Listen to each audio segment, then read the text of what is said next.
Hello. Hi. Good morning, Amsterdam. I'm Pedro. I'm a designer, experienced designer with the Bitcoin conference. And we're here today to discuss the trade-offs on hardware wallet design and manufacturing, the trade-off between security, decentralization, and utility and usability.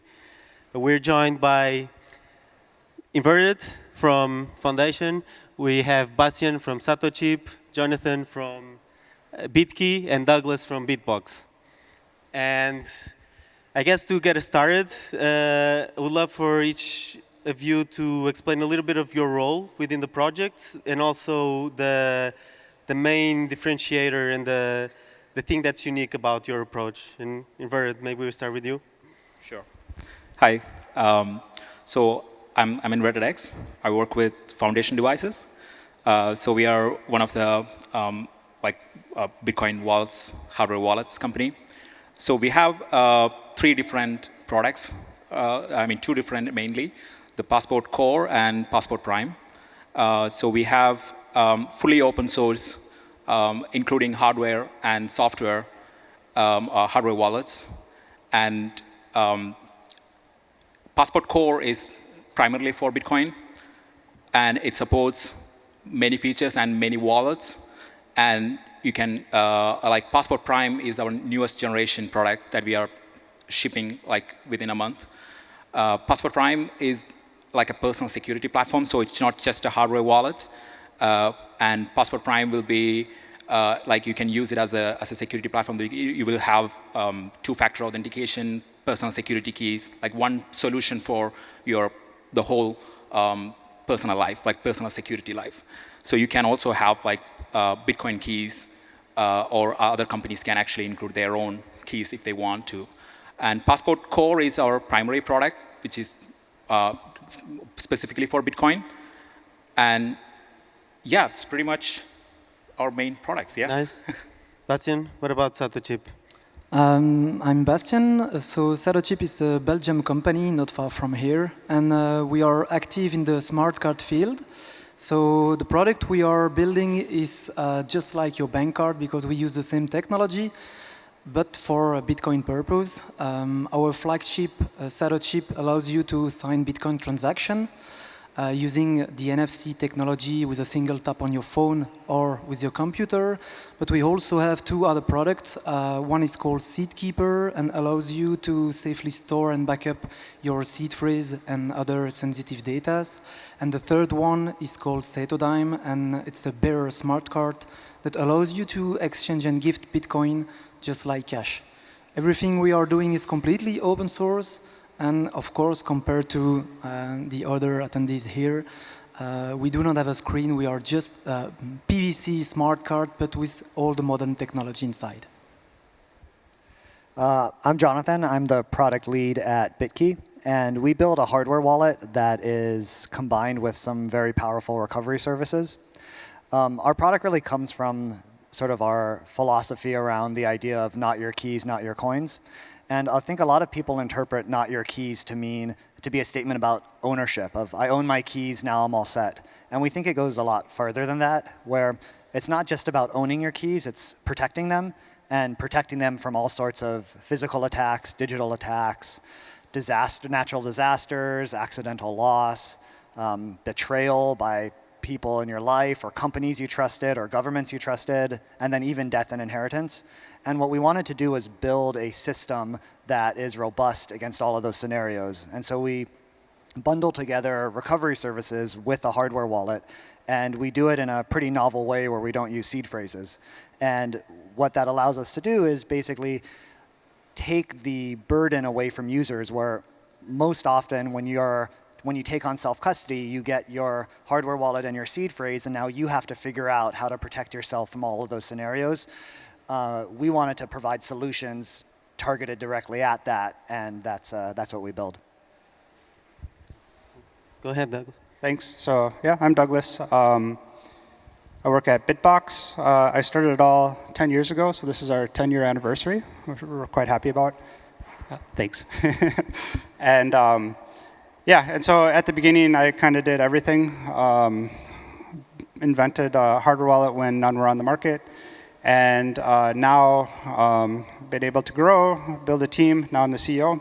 And I just basically sit here and talk to people like you in the audience and you guys on the stage. And I believe the question was, what differentiates the BitBox from others? So, well, we've been around for a while. And so Jonathan mentioned the not your keys, not your coins kind of aspect. And so I guess that's kind of targeted at us a little bit. So I can say I'm probably more on the side of users should have their own sovereignty. So that means they shouldn't have to trust anyone else in the system in order to control your own keys. And I think that's part of the philosophy of Bitcoin. And when it comes to hardware wallets, the first hardware wallet I made also didn't have a screen. And but we don't sell that anymore. And what we have learned, what we believe is that kind of the philosophy behind a hardware wallet should be you don't have to trust your computer, you don't have to trust your phone, what you're dealing with. Even if it's fully compromised, you should have protection against that. And so in my opinion, and I think there's different use cases for different people, so you can have different solutions. But in my opinion, a hardware wallet must have a screen. And the reason for that is what you think you're doing, you should verify what you're doing. And so a screen on board the device can tell you what address you're sending to and to how much. Great. That's amazing that we have some really different approaches here on stage, and some of them more familiar than others. Depends who you ask. So if you're probably talking to a very well-versed Bitcoiner, they will demand that screen. Other users might feel a little bit thrown off for additional screen. For instance, Satochip is probably one of the more familiar form factors with the card, but it also requires interaction with other wallets. And touching on the point of decentralization, something that I found really exciting with Satochip was the integration with Seed Signer, and seeing those two projects come together and making a better product by merging the two. I don't know, this is not something I believe to be feasible or desirable in all approaches, because some users require a much more simple approach. Different parts of the journey require different approaches.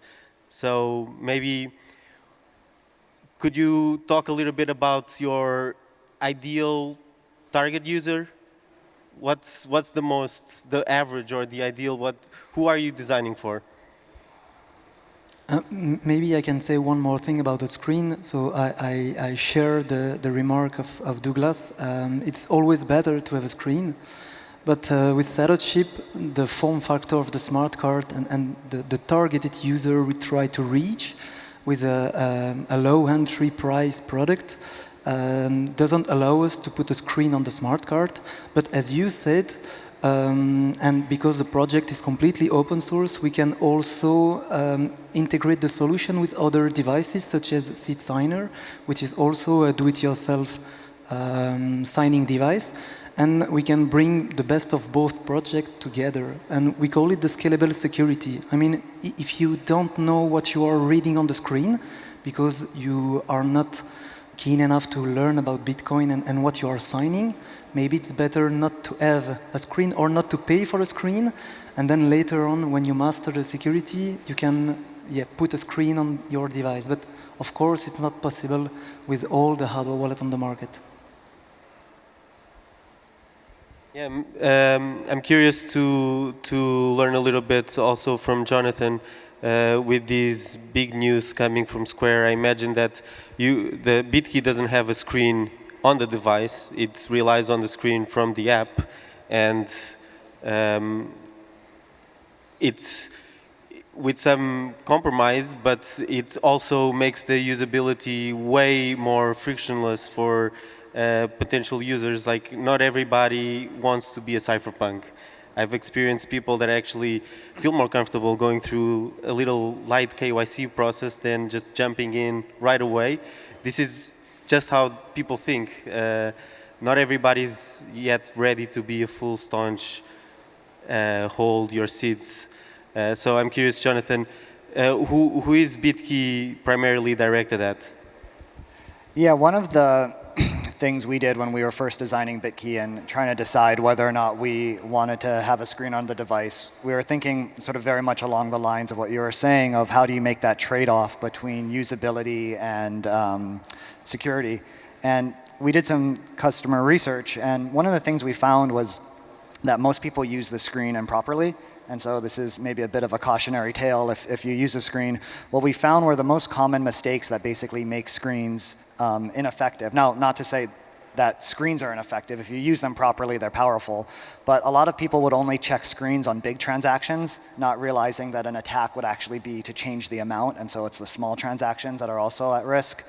Or they would check only the last few digits, not realizing how easy it is to basically create an address that matches 4, 6, 8 digits. Or finally, they would check the screen on their hardware against the screen on their wallet, which an attack would actually change both. You need to be checking the screen against the source. And so taking all those together, most people in most cases aren't using screens properly. And so we thought that the sort of the usability challenges of screens against sort of the convenience factor was a trade-off that was worth making. But I think that's also in large parts, I don't want to sound like, hey, screens don't work. Screens can work very well. And I think this is where balancing like the UX of making screens in a way that is harder to misuse, and you're not doing like a security theater, but real true security is like a usability challenge that we all in this industry need to solve. And like getting Bitcoin to scale is really about giving people the tools to use Bitcoin easily and effectively. And I think that that's something that we all spend a lot of time thinking about. Yep. So yeah, I appreciate the points, but I guess if you think about what's on the screen, I would have to disagree that it's complicated. Really, it's just how much and where you're sending it. And that same information has to be displayed on the mobile phone or your computer. It's the exact same information. So I think offloading that to the screen, keeping it minimal, I would say isn't that big of a deal. You don't have to be a cypherpunk to understand that. And I would say the lack of a screen being argued as a usability issue, sure, I guess for some people maybe it's easier. But I think, like, as far as the security aspect, if you don't have a screen, then you just don't have a solution to malware on your phone or your computer. And so, in my opinion, it's just a requirement. Yeah, screen is something that we also take really care. Like, screen is something that we need because the user needs to see what's going on with their transaction. So one of the features that we provide is the high fee alert. So if you are signing a transaction and you are sending like a huge fee, like like more than 50% as fee, like we will show you like an alert, which you cannot provide with the non-screen hardware wallets. So features like that actually makes more user-friendly. And one of our main features is like the device passport core looks similar to a Nokia phone.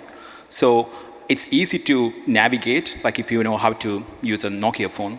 And everything that you're seeing is actually, you can verify, like when you make a transaction, is the address is matching, like you have to verify that before confirming the transaction. So which only possible with the hardware wallet with displays. Yeah.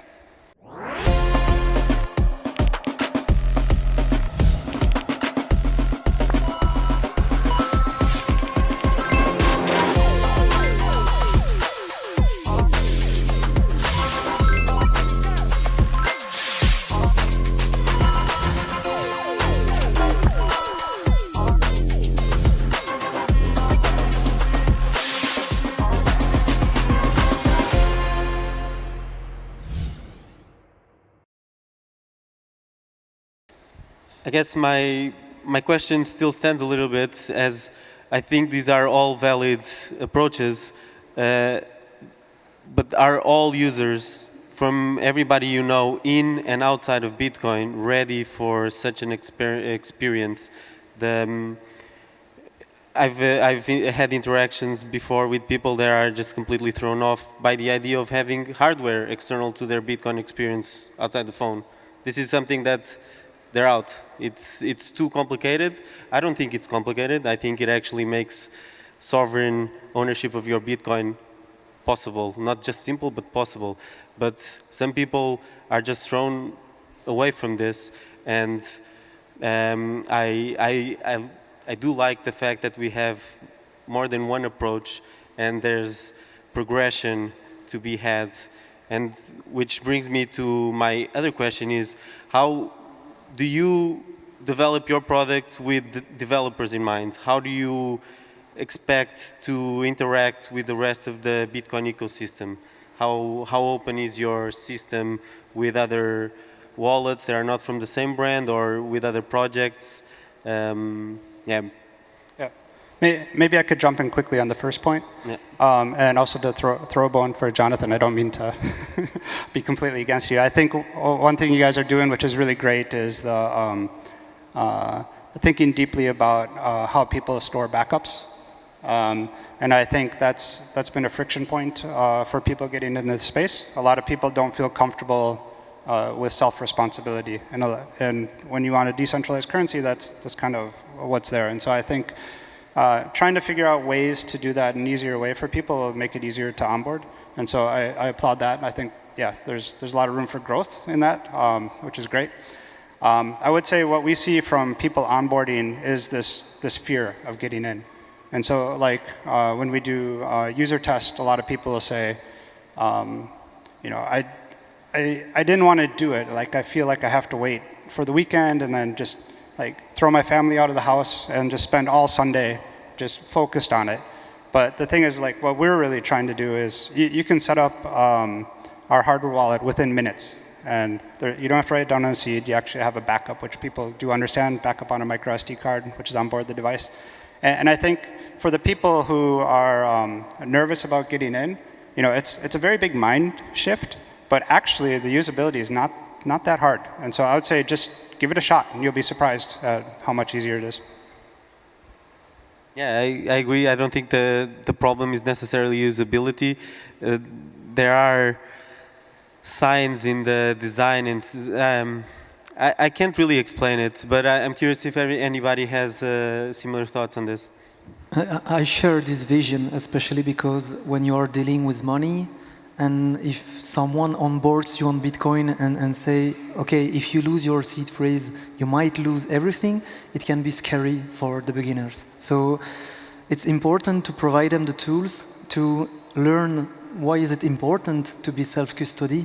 I mean, at the whole point, having its own keys, but also having access to its own seed phrase, it's very important, but also give them the tools to allow them to be self-custodian of everything, including the seed phrase. So I guess it's very important, and that's why at Satochip we try to provide the tools for people to be able to be self-custody and go down the rabbit hole at their own step and at their own level. So I share Douglas' vision regarding that, and I also think it's not very complex, but you have to know what you are doing, and you know what you have in hand.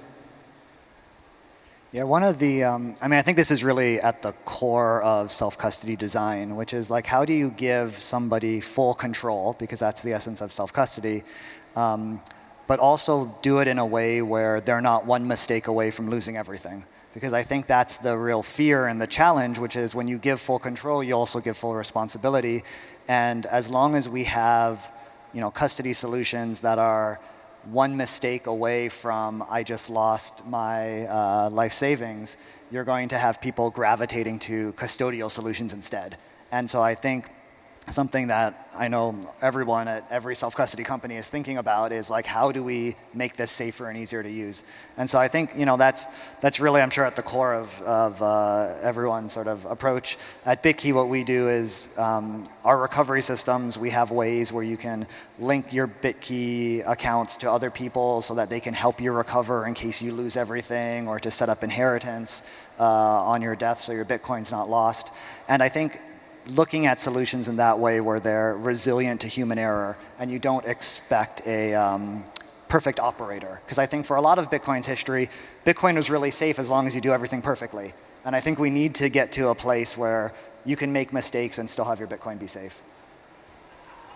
Yeah, in addition to that, when we designed the new Passport Prime, we have different groups of people because they have different needs. Some people still prefer to use normal seed-based backups.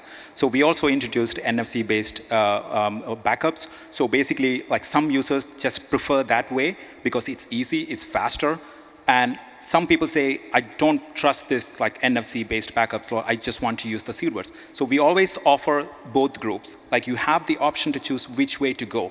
So if you just want like an easy way to onboard, you can just use the NFC and you can just tap one tap, that's it, your seed is recovered. So it's always the trade-off and the user groups. But at Foundation, we're trying to cater towards more user groups, like easy to onboard.